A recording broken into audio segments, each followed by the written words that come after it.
Well, hello everyone, and good afternoon or good morning, depending on where you're joining us from, and a very, very warm welcome to the final in our Sir Martin Gilbert Churchill Conversations series. I am Shirley Gilbert, and I'm Professor of Modern Jewish History at University College London, and I'm also the Academic Director of the Sir Martin Gilbert Learning Centre. We're really delighted to have been able to host this four-part series in partnership with the International Churchill Society and the Churchill Archives Centre. So the conversations are a series of virtual events in which we've been showcasing new scholarship and perspectives on the life and legacy of Sir Winston Churchill. In our first session, we looked at Churchill's health. In the second session, we looked at Churchill's daughters.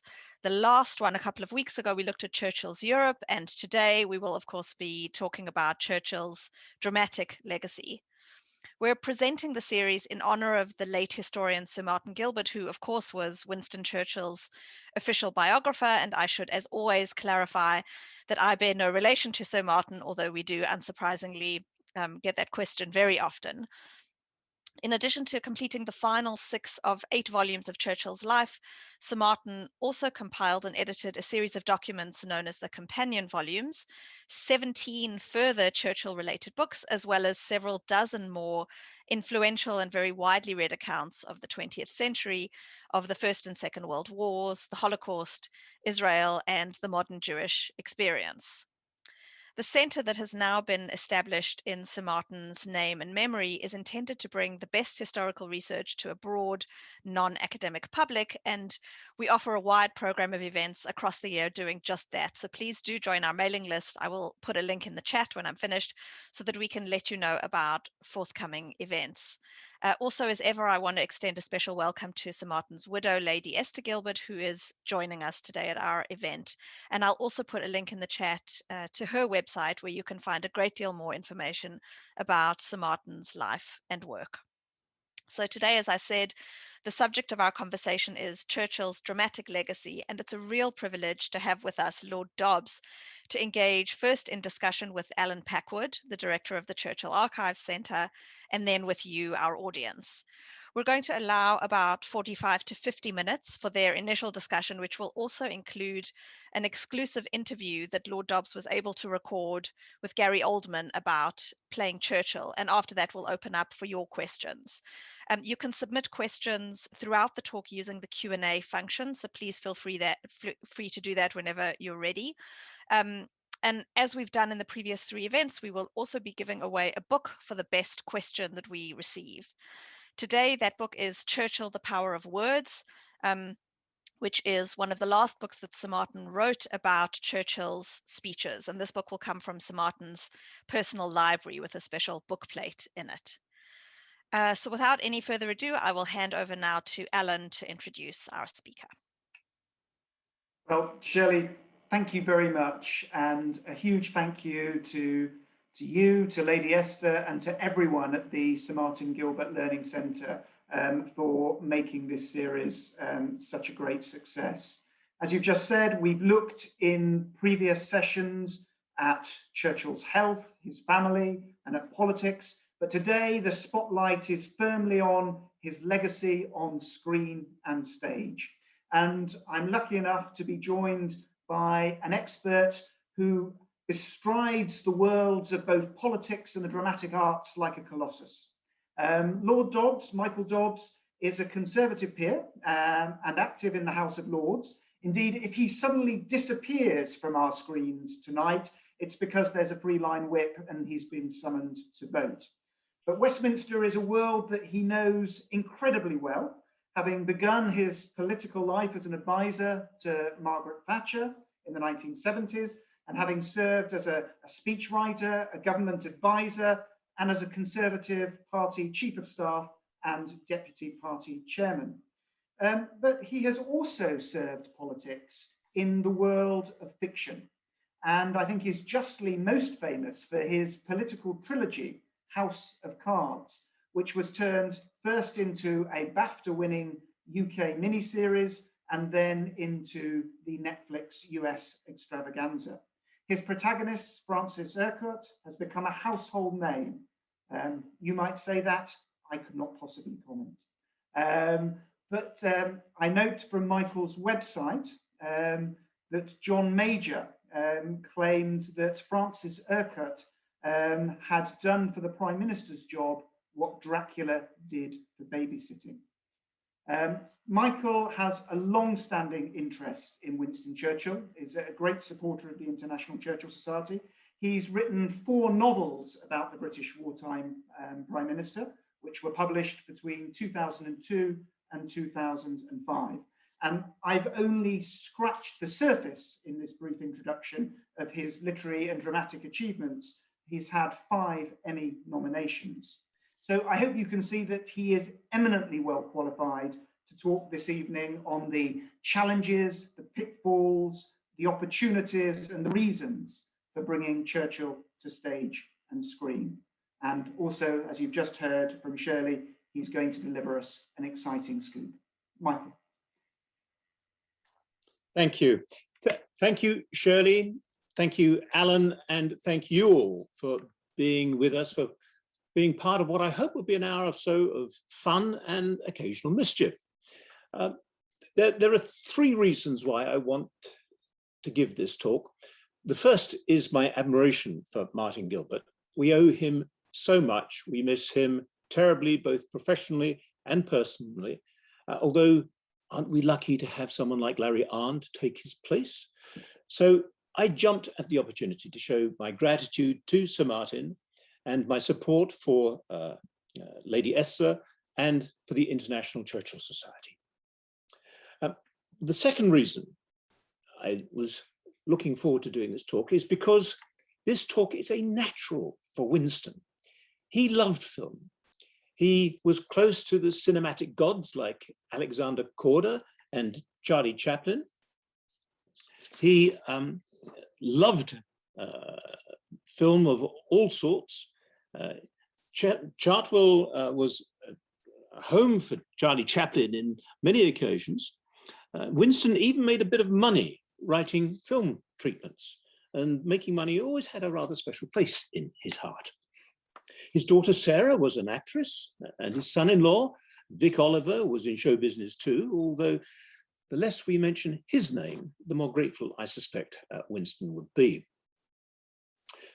Films were exceedingly important to Winston. He watched them avidly, often repeatedly, and they helped him through some of the most difficult times during the darkest days of the war. That Hamilton woman poster that we see there, that of course is the American version. He knew it simply as Lady Hamilton, the British version, and he loved it and her. But there's another, perhaps even more important reason for wanting to give this talk. More than 60 different actors have portrayed Winston over the years. Some have done it magnificently. Some have been real turkeys. So powerful is the Churchill brand that some directors have been reduced to showing simply the back of a balding head or the back of a leather chair, with Winston's identity being established by stupefying eruptions of cigar smoke. More than any other politician, Winston has become recognizable by his trademarks, his cigar smoke, the 2 fingers, his whiskey glass, the voice that seemed as if it was being sifted through gravel with no more than a simple silhouette. The man springs to life in our imagination. He's a dramatist's dream. But his strengths, they also create a challenge. There's a fundamental question we're going to have to grapple with. How far should a dramatist go in interpreting an historical figure? I face this challenge myself. As Alan said, I've written 4 novels and a television play about Winston. They're not designed to be straightforward history or documentary. They are supposed to be bits of drama. So do I and other dramatists have any responsibility to the facts? How far should a dramatic license be stretched? And can drama add anything to our understanding of history? So during the next hour or so, I'm going to wrestle with that crocodile, knowing that every tentative answer I give will only give birth to more questions, and that every creative conclusion I come to will be hotly contested by some of you. Such is the joy of this, and it's just as Winston would have wanted. In order to get things going, I am going to call on the services of two good friends. One you've already met, of course, Alan Packwood, our director, who's going to help make sure that I don't stray too far off course. But first and foremost, a man who arguably has had more impact on the way that we see Winston than anyone else other than Winston himself. This is an interview I did with him exclusively for you just a few days ago. I'm here with one of my favourite men in the whole world, Gary Oldman, who's been kind enough to come off the set in disguise because he's shooting a film right now. So he doesn't look a lot like Winston Churchill, but he is, of course, he is Winston Churchill as far as most of us are concerned. And I'm delighted to be able to have a few minutes talking with him and about how he got Winston Churchill to fly in such a fantastic way. But I'm told, Gary, that you are, as far as most of the world out there is concerned, you are Winston Churchill, but yet I'm told that you turned down the role originally. Is that true? Can that be true? Oh, of course. I mean, it seems to be my process. I turned most roles down, and then they kind of wash back up on the shore. They go away, and then they come back. I could not imagine myself as Winston. I don't resemble him in any way. I certainly don't. I don't have the physique. I'm not as tall as I thought I was. I think I might be an inch taller than Winston, an inch and a half taller. But it wasn't until I think somewhere along the line, I'd put down that I'm 5'10", because actors, you know, they take a few years off their age. At their age, and then my wife said, "No, you're 5'8", darling. You're not. You know, I'm too tall to. No, you're not. No, you're not too tall. But yeah, you. I just thought Chamberlain. You know, just my physique. There are a few people I could off the top of my head think, oh, I could play that. Yeah, that's in my wheelhouse, you know. But Churchill, I was blindsided. I never saw that one coming. How important is it for you as an actor to actually inhabit the skin, so actually have the skin? And because, as you say, you know, you don't look like this hard-drinking, cigar-smoking, aging political adventurer. Yeah. So how did all that come about? And is it crucial for you, as an actor, to be able to do the role properly, to feel that you look like him? Well, here's the thing. Yes, when you're playing someone like this, it helps if you can, you know, you're looking for something which is beyond the makeup, which is outside of the makeup. With Churchill, I was, in part, I needed it for you, for the audience. He's so iconic. The silhouette is you just see that hat and the profile. It's like that famous silhouette of Hitchcock. You know, you see the cigar. I mean, he knew marketing. Churchill, come on, you know, before it even was a thing. So the audience has an expectation, and they know they know what he looked like.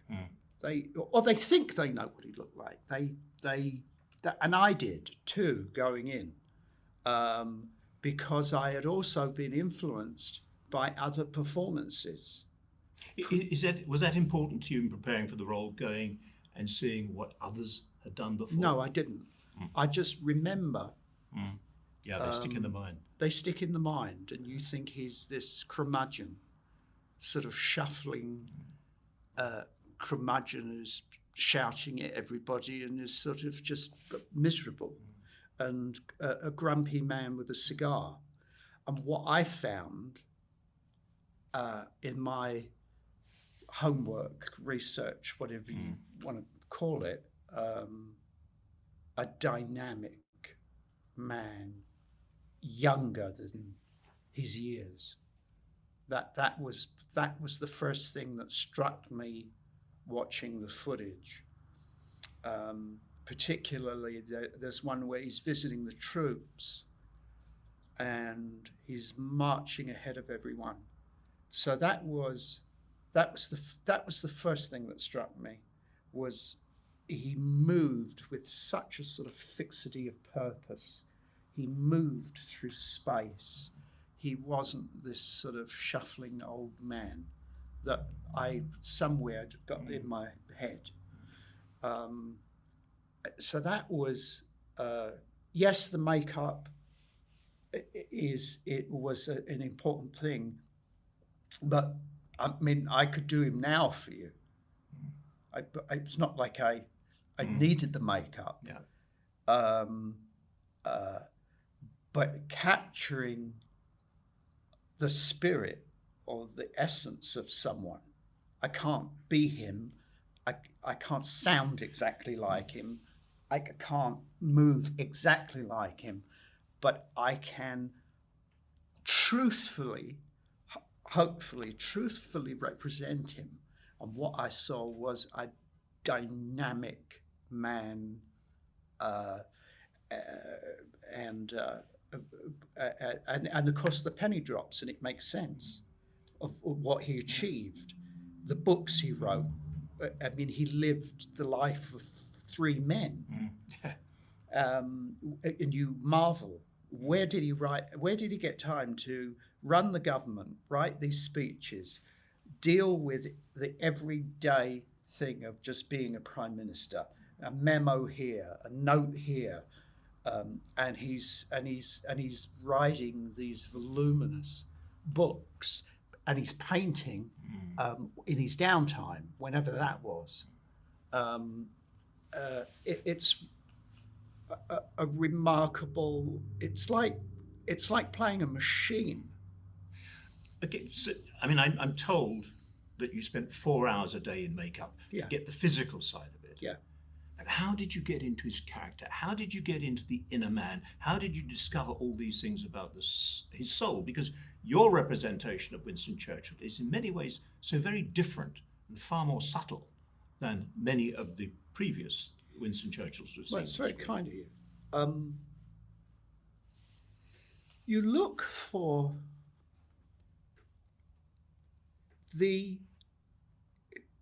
it's a frequency.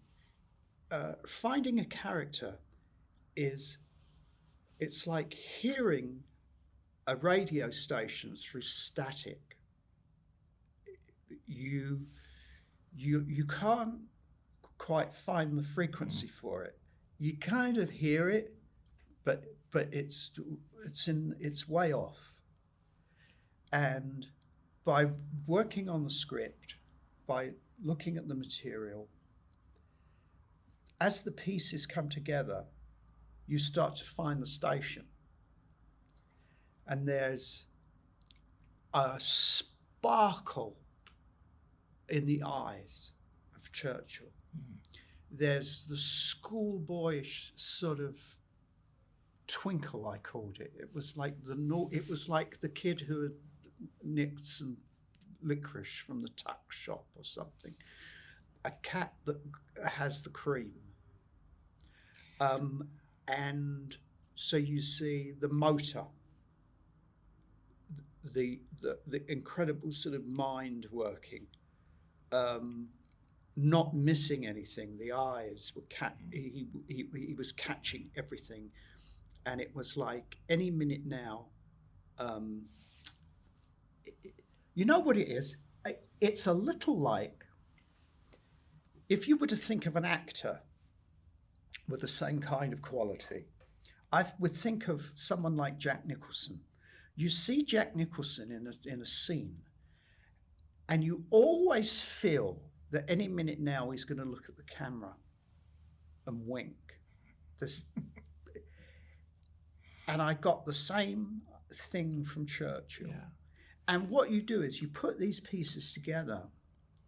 You're reading the material, you're reading about the achievements. You're now, because his writing is so it's subjective, and you're there reading the words, the thoughts. So it's very personal, the writing. So you're getting a sense of the mind and all of that. So you've got this brain, you're looking at the eyes, you're looking at the motor, you're looking at the physicality. And as you sort of look at the words that you have to say and you start speaking them out loud, you'll watch interviews. He did this little thing with his head. You see the thing he does with the mouth. He always has the cigar on the left side of the mouth. The way he used his hands when he was speaking, whether they were here, whether they were under the lapels, and he would gesture and then the arm would come straight down. You're putting all these things together, and very slowly, and then the station starts to come in. And then you go, I got him. I don't know exactly how that happens. But what's really important, of course, is the message that's left at the end. The message you leave at the end about Winston Churchill is quite extraordinary. Did you change your view about Winston while you were doing all this massive research and preparing for the role?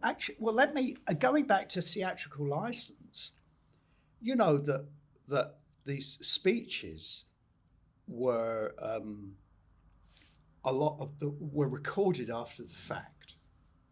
I think, and I could imagine him being in his bed with his white wine or whatever, and his cigar, and they stick a microphone under his nose, and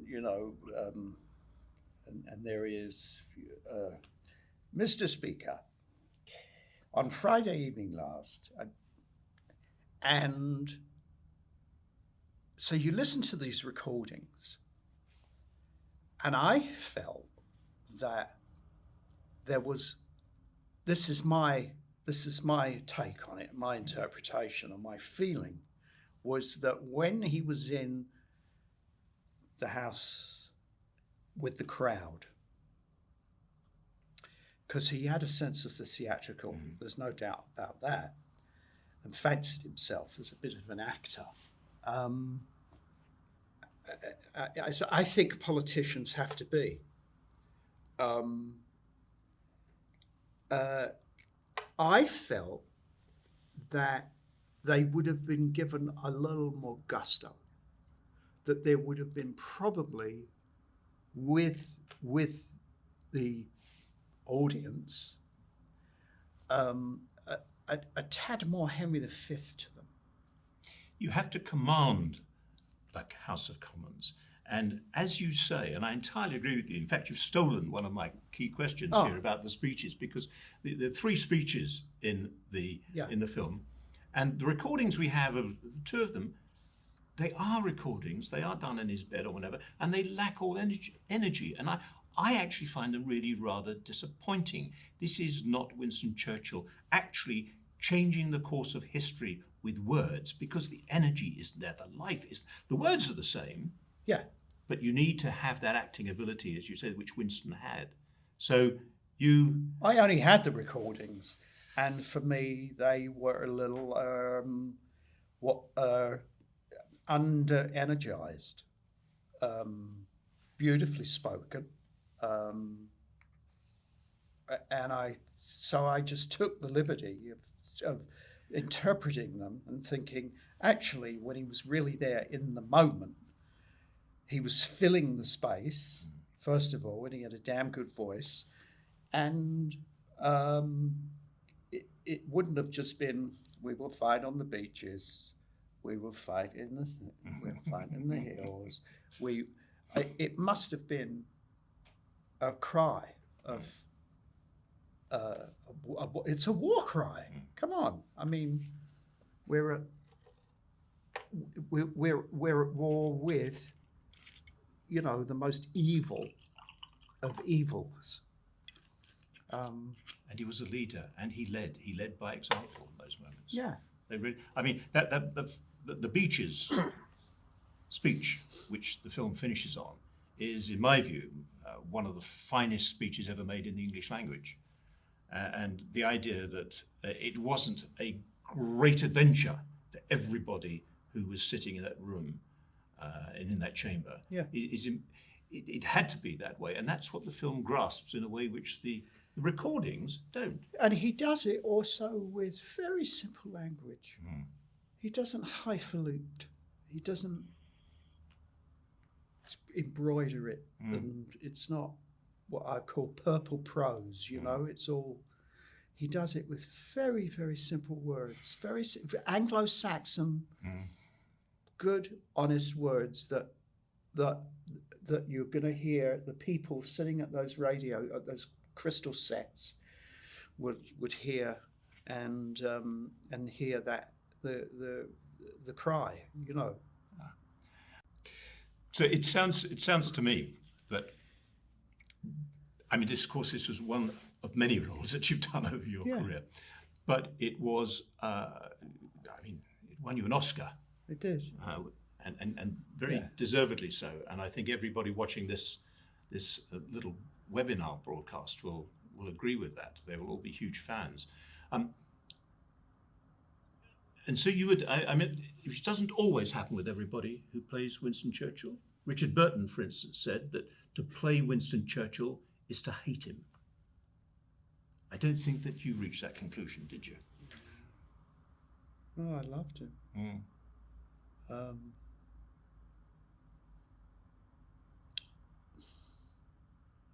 No, it's the funniest thing. I would, for a time, we were at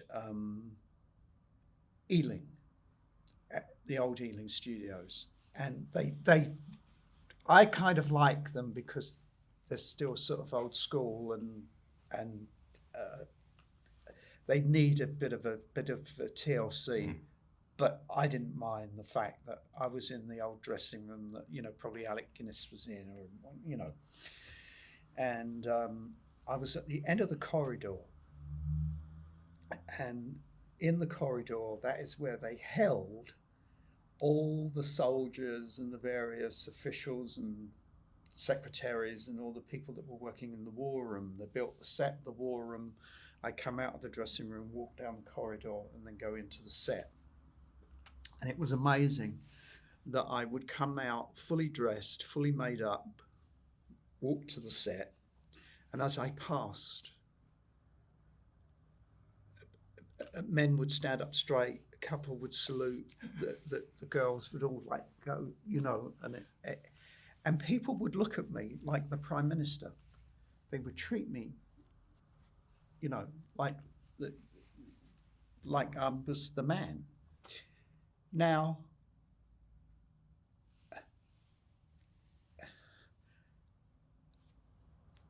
that's like recall for them. They've heard about this man. They've seen these photographs of this man. Some of them may have been to the war room, and some of them may have studied history. But these like people off the street, or wannabe actors, or just these extras, these background people, and they come in and they get dressed up to spend a couple of weeks, you know, being secretaries and soldiers in this war room. Yet they even bristled around me, and I can't imagine just the sort of, I just loved him, adored him. I thought he was charismatic. I thought he was incredibly witty. Was he perfect? No one is, you know. But you got to like people. You've got to love them to play them. I learned this years ago reading an autobiography of Laurence Olivier, and he was The Arms and the Man, and he was in this play, and he just wasn't any damn good in this role. And he went to the director and he said, I don't know what it is. He said, it's because you despise the character you're playing. You'll never be any good in the role unless you can find some redeeming quality and learn to love him. You'll never be any good in this part. So I find that to play him is to hate him. That might have well been the material. I don't really remember the Burton. That may be why we don't remember him, because it wasn't actually a great tour de force as far as Winston Churchill. You know, I've seen clips of it. Yeah. And he sort of was he a little lazy? He kept all of his hair, and he spoke like Richard Burton. Yes. Oh, Elizabeth. You might say that I couldn't possibly comment. But tell me, if Winston were here with us today, you obviously just embrace the whole concept and the character of the man and the journey that it's taken you on. What would you want to talk with him about today?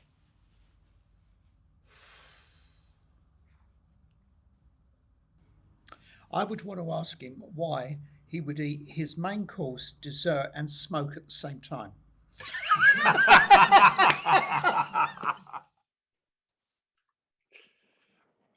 Well, that was a special moment with Mr. Gary Oldman, and a bit more from him later. But in the meantime, Alan, over to you. Yeah, well, Michael, it won't surprise you to know that we have had questions flooding in from the audience, and that, of course, our expert and knowledgeable Churchillians from around the world have already anticipated most of the questions that I was going to ask you now. So, for example, Dr. Jay Christensen has pointed out that an incredible number of very talented, very famous actors have played Churchill, John Lithgow, Gary Oldman, and so on, and asks, you know, who you think is the truest portrayal, and various others, Jeff Barker, for example, echoing that question. While Ewan Grant asks, how much of a challenge is it for actors and dramatists to avoid overacting and to avoid stereotyping when playing with Churchill? So perhaps we can start with that. You know, what do you think have been the most effective portrayals of Churchill on stage and screen? And how do you avoid overplaying him? Well, of course, this is where I begin to lose all my friends, because I'm now going to cast some opinions forth which are bound to be disagreed with by so many, but that's the nature of the beast. There have, of course, been several really brilliant portrayals. We have just seen the man who has done, in my view, one of the absolute greatest. But of course, on the other side, I think you have to look on the other side. Who's got it wrong? And he and I, during that interview, mentioned Richard Burton. Now, Burton was one of the finest actors of his age. And yet he got this role, I think, made it a complete mess. You see the poster of him there. He's standing, Richard Burton. That is still Richard Burton, dressed as Winston Churchill, but it is not Winston Churchill. He didn't even do anything really with his hair to give him an appearance of Winston Churchill. And I think that there was a real lack of knowledge on his part. Some of the things that he said about Winston Churchill, why he hated him, he came forth with several opinions about and quotations from Churchill, all of which were fabricated. Richard Langworth on our website has done a great job of actually taking the Burton quotes apart. Some of them were just garbled, others were simply invention. So there was a lack of knowledge there, and perhaps, who knows, a lack of interest. That was in the film called The Gathering Storm in 1974, in which, funnily enough, Robert Hardy played a significant role, not as Winston Churchill, but as von Ribbentrop. And I think what he saw on set probably informed him of how not to and how to play Winston Churchill when he took it up a few years later.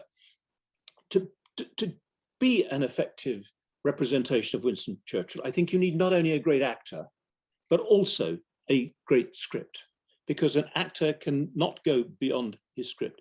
Albert Finney, beautiful portrayal of Winston Churchill in The Gathering Storm, written by a fantastic scriptwriter, Hugh Whitemore. What he did is he showed an essential part of Winston Churchill, which is not just the history, but it showed, for instance, the family. And I don't think you can understand a great leader like Winston without actually also understanding the family. His story is not simply just what he did, but why he did it and why he was able to do it. And the family always comes in as an important part of that. Although there is a little amusing sidebar to that, because Clemmy was played in that film by Vanessa Redgrave. And Gary Oldman said, you've got to love somebody in order to portray them. But I doubt very much whether Vanessa Redgrave had much time for Clemmy Churchill. Vanessa Redgrave is a well-known extreme leftist, Marxist, militant, and she makes no secret of that. Yet she played Clemmy superbly. And I think the way that those two played off each other brought that whole period to life. Great people are uncomfortable people. They're not like us. They don't go back home at 4 o'clock in the afternoon, kick their shoes off, and have a cup of tea and then call it quits. They are driven. They are obsessive, and it's difficult to get the balance right.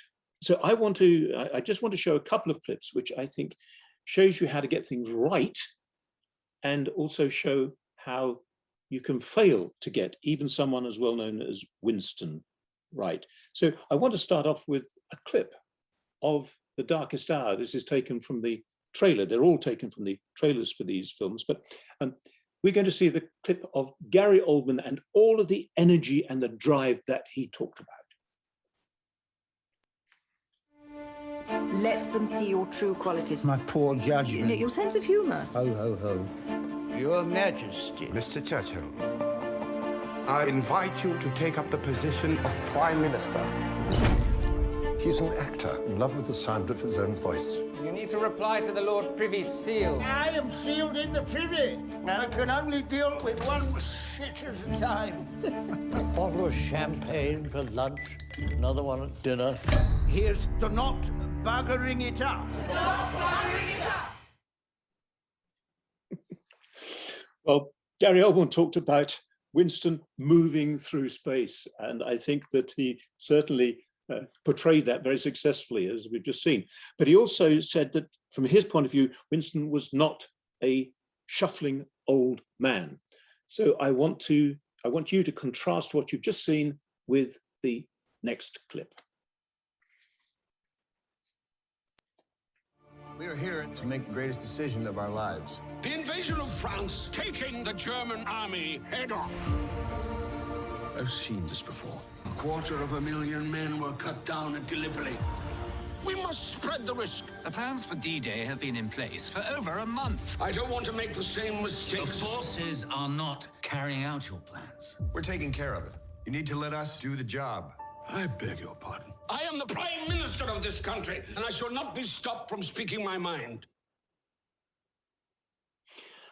I'm sorry to say, but I think that any script which has Winston Churchill having to remind people that he is the Prime Minister of this country hasn't got the point. I almost got thrown off a plane at 35,000 feet when I first saw that film, because I was watching it on the screen and throwing bread rolls at my screen. And I don't think that the cabin staff were terribly impressed with it, but sadly, I wasn't impressed with that film. But it just shows you how many different ways people come at the same character. Yeah, and it's interesting, and it's quite clear from the responses that are coming in that, as you indicated, everyone has their own favourites, their own preferences. But we've had an email or a message in from Bill Zuck, and he mentions Simon Ward's portrayal of Churchill in the film Young Winston, one of the sort of earliest film portrayals of Churchill.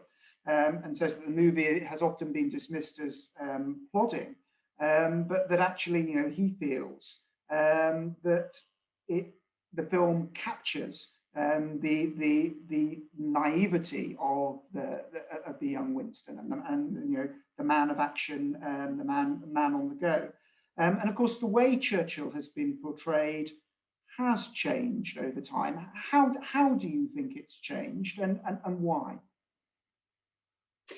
Well, I think we're right about that portrayal by Simon Ward. It was almost the first great portrayal, memorable portrayal of Winston Churchill. And I think we've got at least a still of that here. And I think he certainly captured the body, and also I think the energy and the bumptiousness of the young Winston.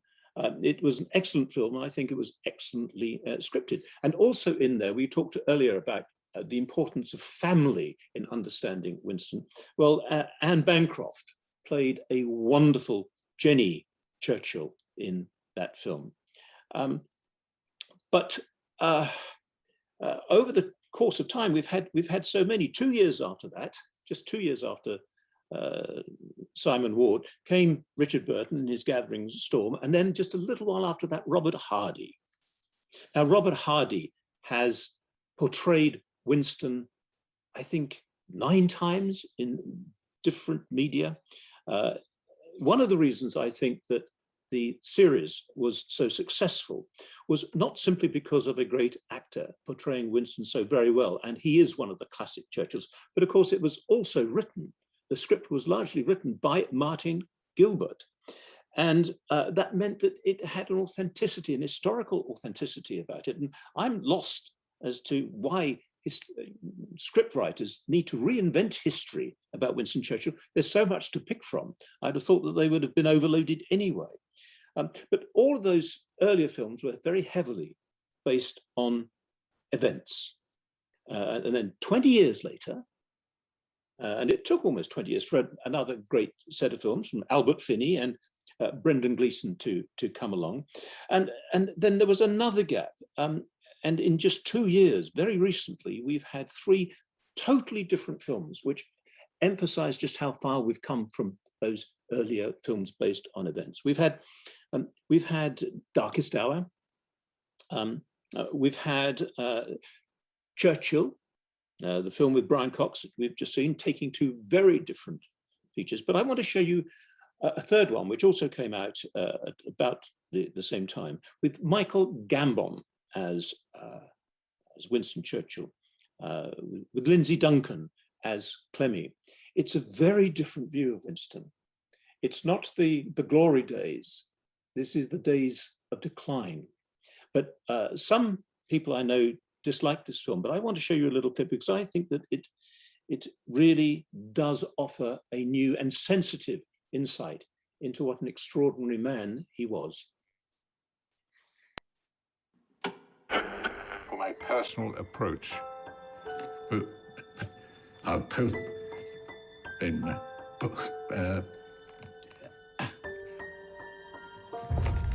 Just hold my hand, Winston. Is it another stroke? That's what I suspect. What about his family? We don't want a man crippled with illness who's worked himself to death. I'm taking him home. He's only flesh and a little bone. You're his rock. If I fall, there's nowhere I want to fall except in your arms.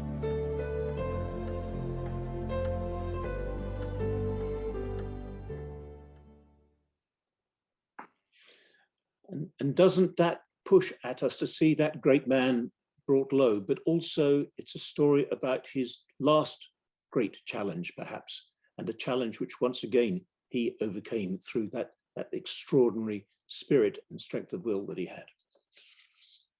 And if you're an actor, Michael, how do you prepare for playing a role like that? I mean, you talked a little bit about this with Gary Oldman in your interview. You mentioned Robert Hardy a moment ago. I remember talking to Robert about playing Churchill. And, you know, he went to the most amazing lengths, having special dentures made so that he could replicate Churchill's lisp very exactly.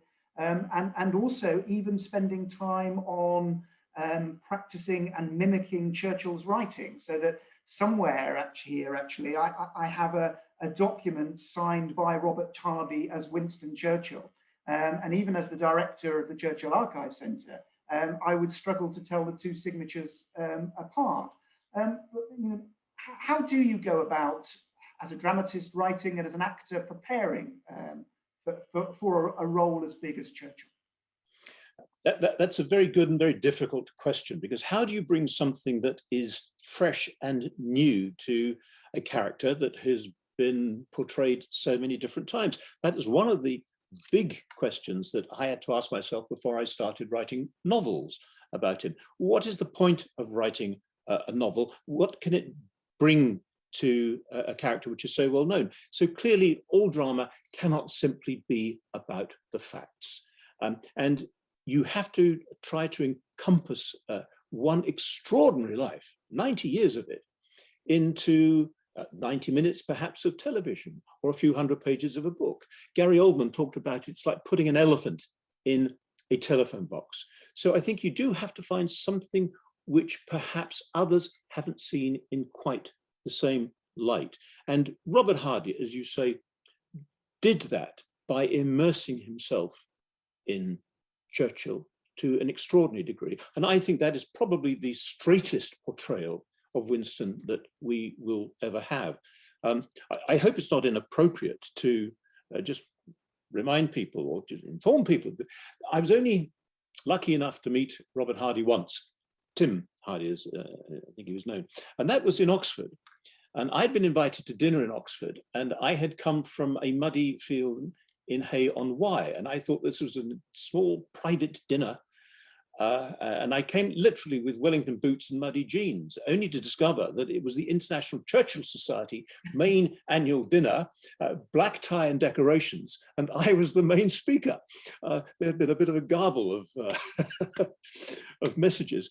And I sat beside Tim Hardy, who was dressed absolutely properly, as Winston would have been. And we had a lovely evening, and it was just a joy to learn from him things which is so difficult to portray in the written word. And what film does, and what great actors like Gary Oldman and Robert Hardy can do, is actually to get you to treat them as human beings, not simply as cardboard cutouts, as historical figures, but as flesh and blood human beings, as if you're sitting next to them in a room. And that is an extraordinarily exciting part of their craft, to actually make you begin to feel that you know them and can touch them. And this perhaps then leads into your own writing, which you've just referred to. And we have an interesting question from Eugene McConlon, and she asks, if Darkest Hour were your script, what would you have written differently and why? But perhaps another way of sort of looking at that is, you know, if you were to produce something now about Churchill on stage, the stage or screen, what would you focus on? Well, I have, as I say, I've done one Churchill play before, and the portrait of Lord Randolph behind me is actually a prop from that play. It left me with so many wonderful memories. It was a two-hander played by Matthew Marsh, wonderful Churchillian, and a young man, young actor who played Guy Burgess. His name was, I think, Benedict Arnold. not Benedict Cumberbatch. I'm not sure whether anybody's ever heard of Benedict Cumberbatch. No, it was a wonderful experience. I mean, theatre is so powerful. But let me go back to the original question, what would I have done differently? I think there were some things which didn't strike me as true. Words were put in the wrong people's mouths on several occasions. But I think that the strengths far outweighed the weaknesses. The one rather controversial element of The Darkest Hour is, of course, when Winston gets on a tube train, which he never did in his entire life. I mean, this is dramatic license, literally pulled about as far as you can pull it. But I endorse that, because this was a dramatist saying that I want to show how Winston took his inspiration from the people, not to be told by them what to do, but to make sure that he didn't do what Neville Chamberlain and all the rest have been doing for years, is lying to them. Peace with honor, peace in our time. No, Winston knew that if he had to survive, he was going to have the backing of the people, because he didn't have the backing of the political establishment. And that, to me, going into that tube train, being with the people, was to me just emphasizing the fact that he realized just how important ordinary people were to the job that he had to do. So yes, it was controversial. Yes, it was total dramatic license, but I actually got a lot out of it. I suppose that leads us then into this debate that you touched on about to what extent movies need to be faithful to the history, how much dramatic license you can have. And linked to that, I think there's an interesting question. To what extent do you feel that movies about Churchill reflect contemporary preoccupations and reflect the era in which they're made? So, for example, if you look at both Darkest Hour and you look at Churchill, which both came out in 2017, although I agree they handle the subject matter in very different ways, you could argue that there is one similarity between the two of them, and that's this sort of concept of the maverick leader, the outsider who has to sort of experience self-doubt and to have his faith in himself restored by the ordinary people around him. And it's a sort of theme that is common to both of those movies. And that strikes me as a very contemporary theme and very contemporary emotional preoccupation that you might not have got in older movies. So to what extent do you think these movies do reflect contemporary preoccupations, contemporary concerns? And then how might that develop in the future? Yes, I mean, it is a moment, isn't it, when we are constantly trying to rewrite history. We're being told that history, that as we've known it and accepted it, is wrong, and there's a totally different version. But what is history other than a warning about the future? That's what Winston treated it as, and that's why it is so dangerous to undermine some of the basic things that we know about history, which is one reason why I sadly did not enjoy that Churchill film. I don't blame Brian Cox for it, because he is a great actor, but I don't think that he was given the role or the words to play. And it's because it's not just films. I mean, I thought that the Churchill film entitled Churchill, Brian Cox, was actually a kick at leadership. And it's commonplace nowadays. It's fashionable to kick at leaders and not give them the ability, the flexibility to be able to do their job of leading. And some of that, sadly, is focused on Winston. I mean, today we have, today we have great powers arming up to threaten each other. They're issuing territorial claims and territorial threats. America's leadership is in question. Democracy itself is in question. Does that sound at all familiar to any Churchillians?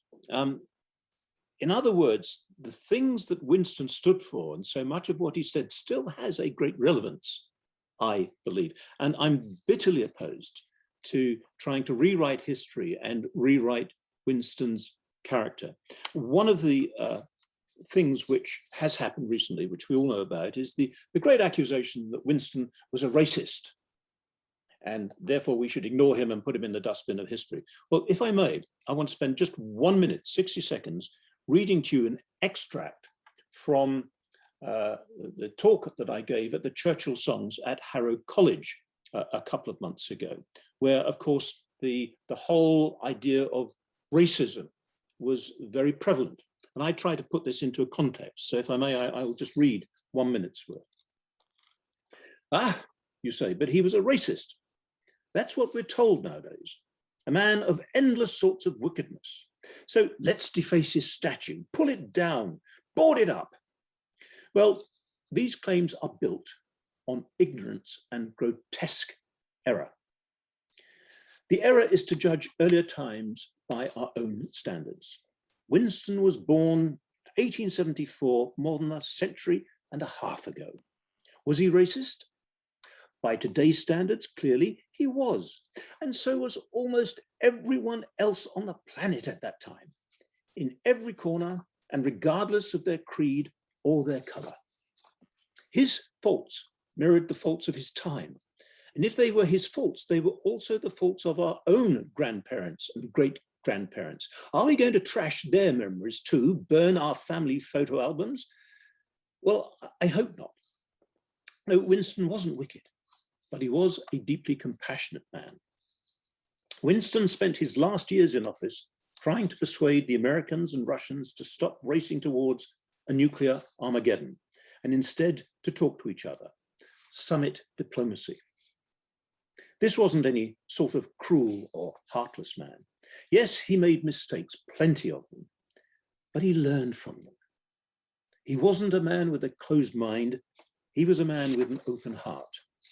And towards the end of his political career, he gave a speech in which he said, "In my heart, there is no abiding hatred for any great race on the surface of the globe. We have to look forward to a broader, fairer world, walking forward together with no aim of subjugation." They were brilliant words from that old man, and I drink to that. And that leads us perfectly into a question that's come in from Sean Lamb. And hello to Sean. I know Sean very well. He is senior lecturer at Anglia Ruskin University here in Cambridge and has been of huge help to the Churchill Archive Centre over many years. But his question is, much of the controversy attached to Churchill results from his sheer stature, which has been massively enhanced by dramatic portrayals, which speak particularly to the generations that grew up with his heroic image.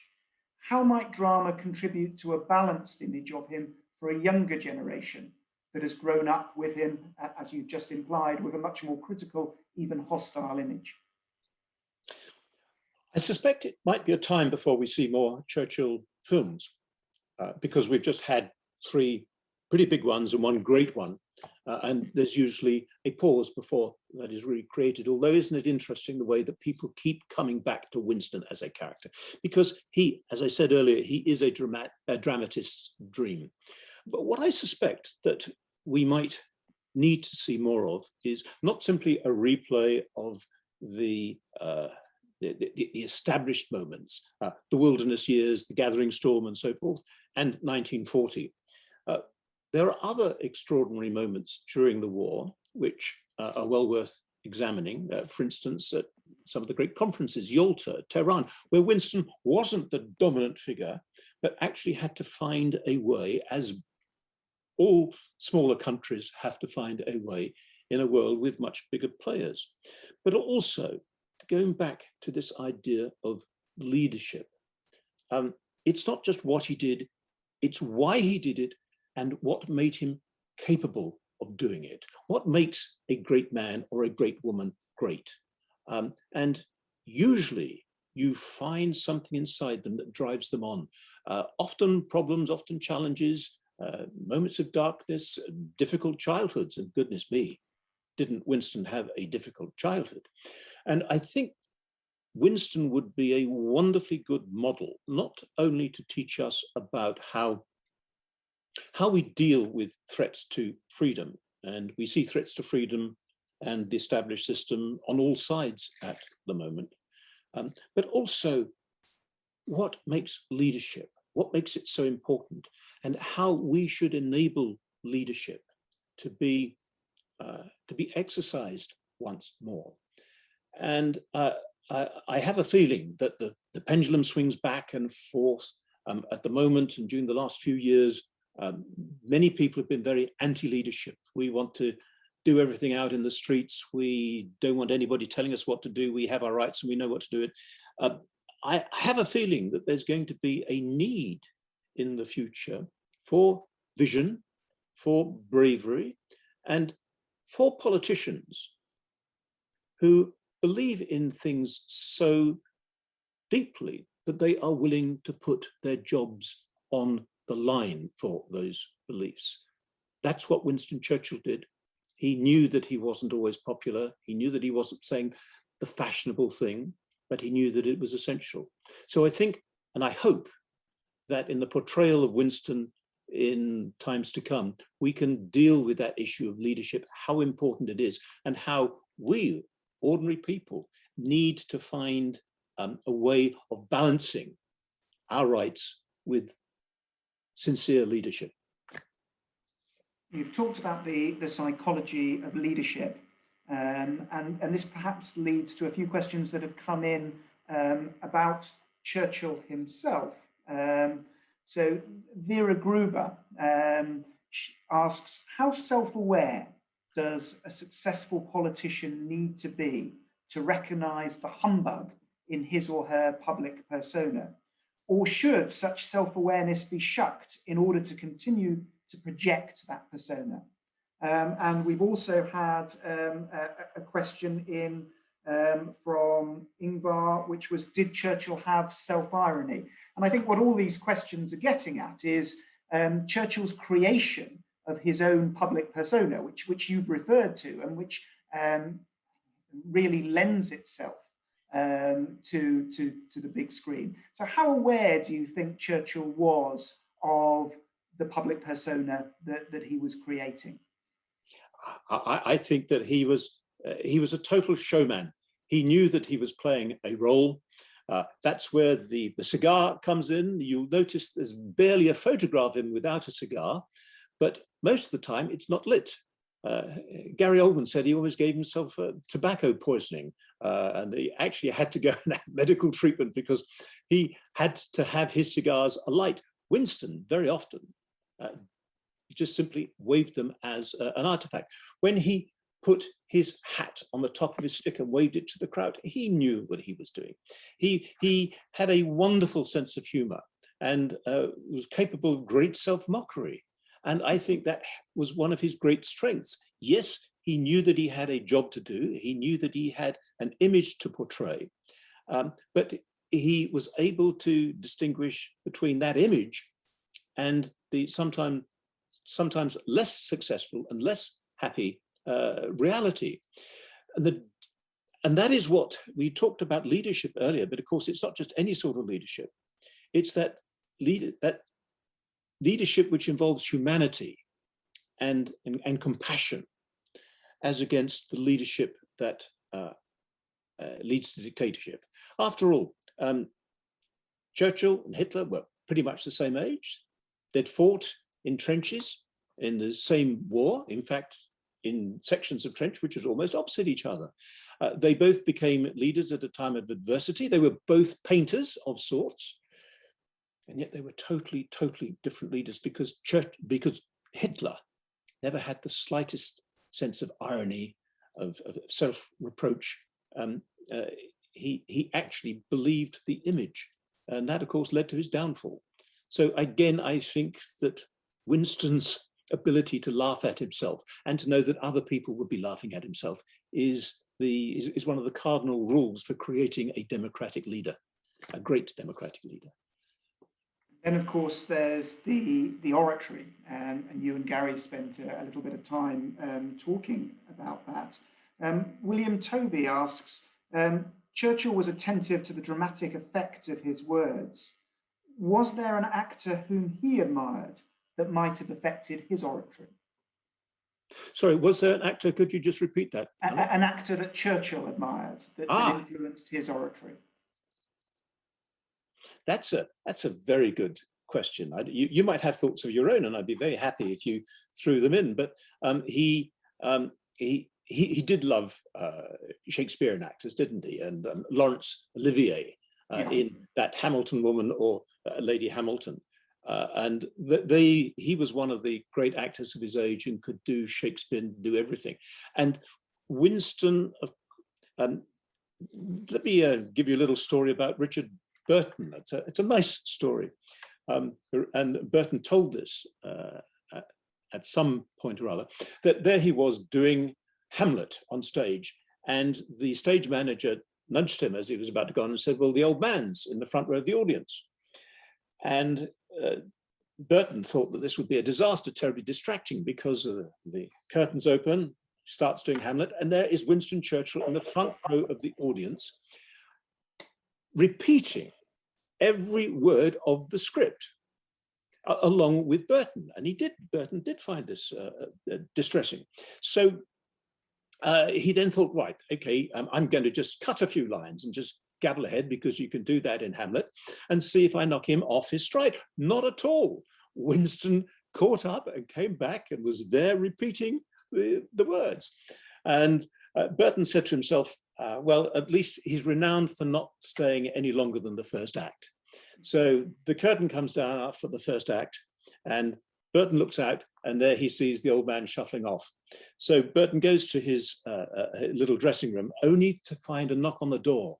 The door opens, and there is Winston Churchill. And according to Burton, Winston bowed very decorously and said, "My Lord Hamlet, may I use your toilet?" Well, you've just given a brilliant answer to another question which had come in from David Neuther.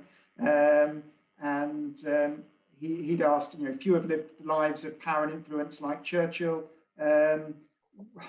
Were those aligned differently? He might have been the hero of a Shakespearean play. Was Churchill fond of these works? And of course, the answer is an absolute yes. Shakespeare was an enormous influence on Winston Churchill, his writing and his oratory. He had an amazing memory. He committed large chunks of Shakespeare to memory and was able to sort of regurgitate them at will. You find all sorts of echoes of Shakespeare quite deliberately in his famous speeches, including the dramatic ending of the Finest Hour speech of the 18th of June 1940, for example. And a couple of years ago, the Churchill Archive Centre did an exhibition at the Folger Library in Washington, D.C. on exactly this topic, on the link between Shakespeare and Churchill, and how Churchill channeled Shakespeare. And certainly in terms of writers and actors who had an influence on him, yes, Shakespeare, yes, Laurence Olivier. His oratory, I think, was also very heavily influenced both by his own father, Lord Randolph Churchill, who'd been a very famous orator in his day, and also the American politician Burke Cochran, who took a young Churchill under his wing in New York in 1900, introduced him to Manhattan high society, but also introduced him to the art of public speaking. It is, I was going to say, it is ironic, isn't it? And you mentioned Lord Randolph Churchill, and I still think there's a lot to be done in understanding the importance of Lord Randolph in Churchill's development and his views and his life. Of course, Lord Randolph's career ended in disaster and despair, and Winston dedicated his own political career to reviving the name of his father and restoring it. And isn't it ironic that despite that pledge, all we really remember Lord Randolph for nowadays is for being Winston Churchill's father. But an extraordinary impact. And the little thing that he wrote in his declining years called The Dream which really does, it was something that he wrote privately, but I think is now available. And I think that the International Churchill Society itself has published that from time to time. It exposes the Winston Churchill talking to his father's ghost. And it's a two-handed conversation. And it's incredibly motivating because Winston has to bring his father up to date with all the things that have happened, all the terrible things that have happened in the world since Randolph Churchill died in 1894, I think it was, 5. And still at the end of it. And Winston was such an integral part of all these great events. And yet at the end of it, Lord Randolph still couldn't believe that Winston had perhaps been anything other than a clerk in the Admiralty. And his ghost disappears in a puff of cigarette smoke before Winston's had a chance to explain to him that he'd been wartime Prime Minister. No, I mean, it is a wonderful piece of writing by Churchill and very revealing and very dramatic in its own right. Of course, one of the reasons perhaps why Lord Randolph Churchill is not remembered is that he lived in that age prior to radio, prior to film. So we don't have recordings of his speeches. And this perhaps leads to a question that's come in from George Bueller. He points out that Roosevelt, Churchill, and Hitler were all masters of the then primary medium, radio. Nowadays, it's television. Must the present-day politician, as an actor, find the best way to present himself or herself in the medium of the day and focusing their acting skills on that format for successfully presenting their opinions, their plans, and their leadership? Or can another method or another medium achieve the same purpose as well? Well, politics is all about communication and persuasion, isn't it? Well, hopefully persuasion in a democratic system, at least, of setting forth your views and asking and persuading people to follow you. And therefore, using the communication tools of the time are absolutely vital, and they have changed. You mentioned FDR, Churchill, and Hitler. Hitler went one step further in a way because, I mean, it was quite remarkable. He had the finest logo of the greatest, most powerful logo of the time in the swastika. He had the slogan Ein Reich, Ein Volk, Ein Führer, or whatever it was. You remember that. And he used the form of air transport and radio interviews to actually get his message across. He was, in the first instance, an elected politician before he became a tyrant and dictator. Today, of course, the rules have changed. We have, particularly social media, political parties put so much store, not in the traditional means of television, party political broadcasts or advertising, or interviews in the radio. It's often social media. And people say, you know, Winston would have been a complete loss in the era of social media. Well, I say, would he? I mean, first of all, he understood communication, the communication of his time. He adapted himself to the necessary requirements of that. And my goodness me, in terms of social media and the highlights, the little throwaway lines, Winston threw away quite a huge number of lines which we still remember today. Fight them on the beaches, finest hour, and so forth.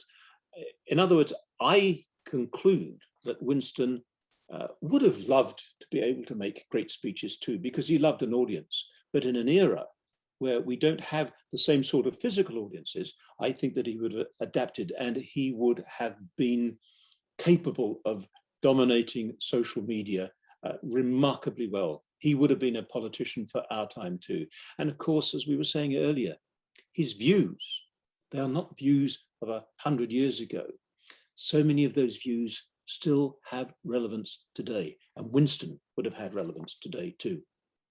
Churchill loved new technology, and I think he would also have had a whole team of people to actually do it for him. I can't imagine him doing the posting himself, but there would have been a team, a social media team, I'm sure, in the office. Using silent typewriters, of course. silent mobile phones. I'm sure he wouldn't have liked the interruption of mobile phones. So I have now a question from AJ Carver. Gary Oldman found Churchill's frequency for the film. And that's what he said to you in that interview. Is his Churchill tuned to the same frequency as the Churchill in your novels? In what ways, if at all, are they out of sync?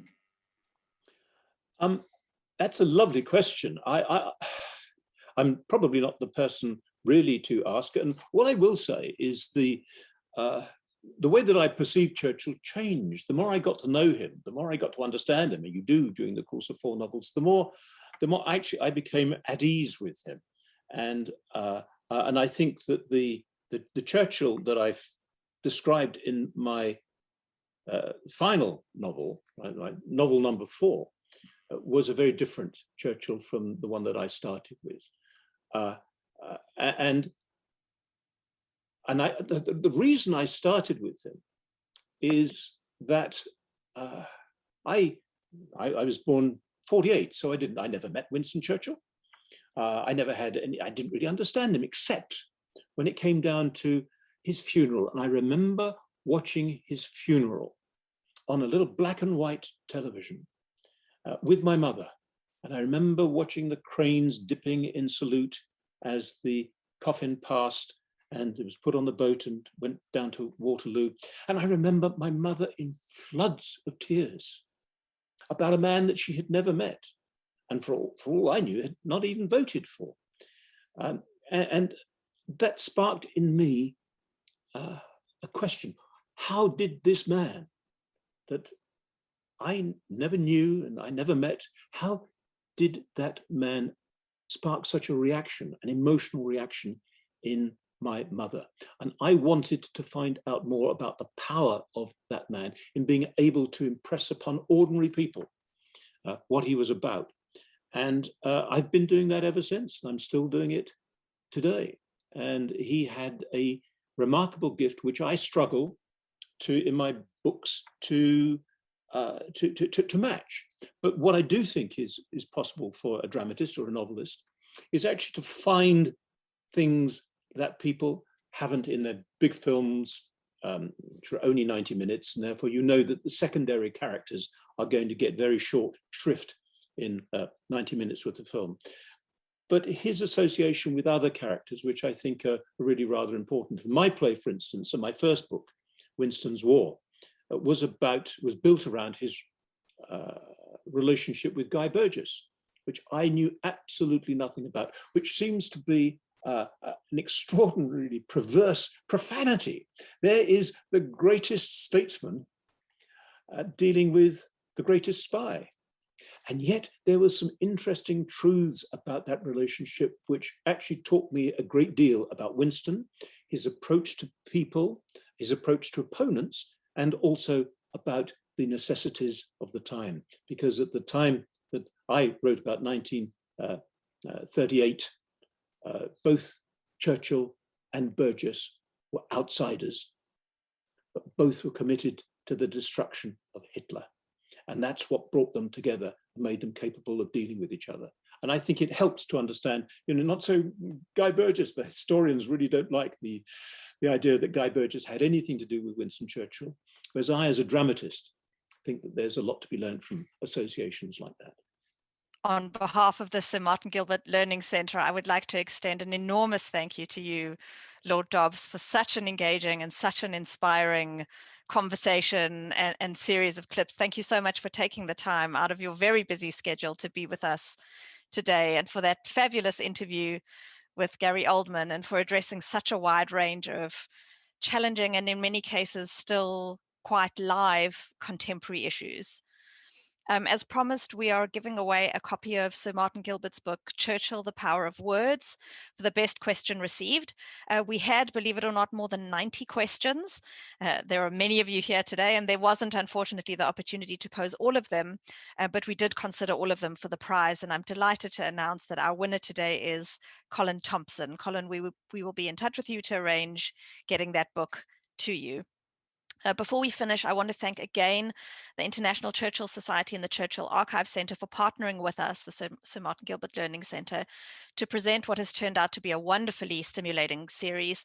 And I posted earlier a link in the chat where you can catch up on any of the events that you may have missed in the series before this one. And this one will also be put up there. Thank you, Alan, for being the real driving force behind this series, for conceptualizing the sessions and liaising with the speakers, and for your wonderful work as moderator and chair. Also, thank you again so much to you, Kat, and for earlier sessions to Justin Reish. Both of you have really made sure that everything behind the scenes worked brilliantly. Please do take a look at the What's On page at the Sir Martin Gilbert Learning Centre over the next few weeks. We have a talk from the Chief Curator of the Imperial War Museum's new Holocaust exhibition. We have a short course on refugees and various other fantastic talks and courses.